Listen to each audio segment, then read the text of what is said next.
What's the magic number, or the sweet spot, if you will, for how often you should be blogging? That's what we're going to talk about today, as well as whether you should be using evergreen content or timely content on those blog posts.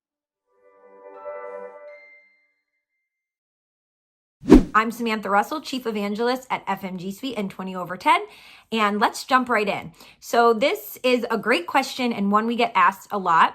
And we did a study back in 2019 where we asked the financial advisors that were both part of 20 over 10 as well as those not using 20 over 10 services to tell us, how often are you adding fresh original content to your blogs? And then we went and asked a couple other questions. How many leads are you getting every month? How many of those leads turn into clients per year?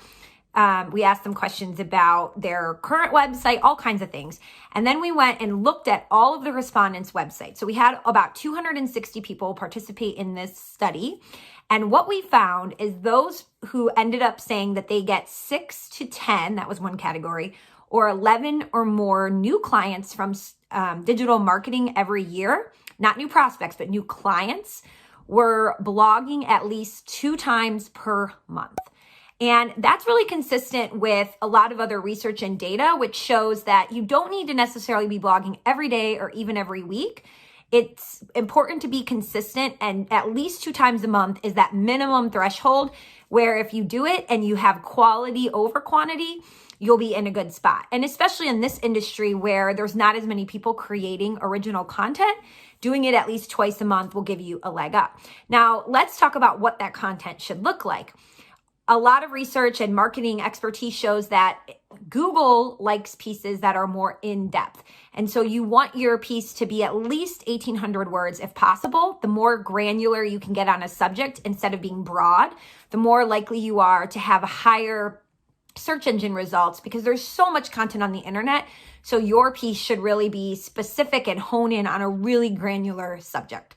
You also want to add images where you can to your content. So it can be stock images, it could be graphs and charts, which are really great. You could write out your post and then record a video, just like I am here today. I'm recording this on my iPhone and then we'll upload it to YouTube. We can embed it back into a blog post. So you have both the video as well as the written piece, which is important because the search engine can't crawl the video and know what I'm saying in it the same way it can crawl the words on the page. The other thing to think about is how much of what you're going to post is going to be evergreen versus timely. So in case you've never heard of evergreen before, just think of an evergreen tree, right? It doesn't lose its leaves. So it stays green. And with timely content, it's only going to really be relevant for a short period of time.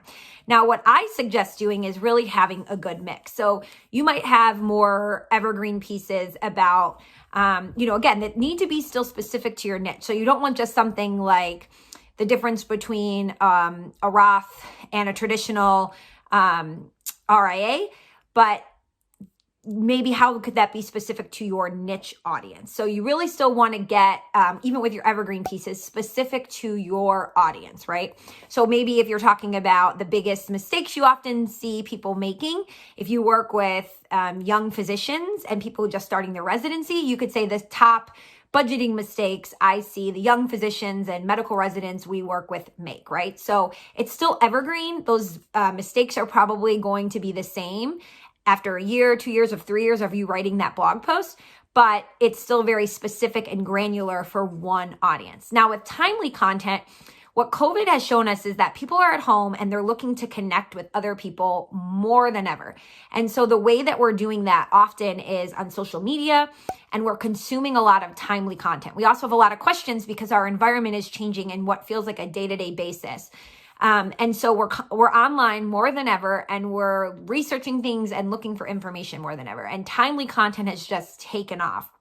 So what you can do there is, even if you're sharing something that's more evergreen, you can go back and update it to be timely for the moment, if that makes sense. So let's say you wrote a piece a long time ago about, having an emergency fund and making sure that you have the proper insurance in case of natural disasters. And then you're based in California and there's California wildfires raging, right? You can go back and take that same piece, but now edit it to be specific to the wildfires that are raging in your area, and then republish the post with a new publish date and a new title that are specific to the content that you've added. Now, the only thing you don't want to do is change the original URL in that situation, because that will cause a broken link, right? So you would leave the same URL you had before, but just update the title and the text in the article and then republish it so it looks fresh and comes up on your page much more immediately. So I hope these tips help you as you're thinking about your own blogging strategy. Again, you want to blog at least 2 times a month, adding that fresh original content, and make it a mix of both evergreen and timely for the best ratio that your clients and prospects will be interested in.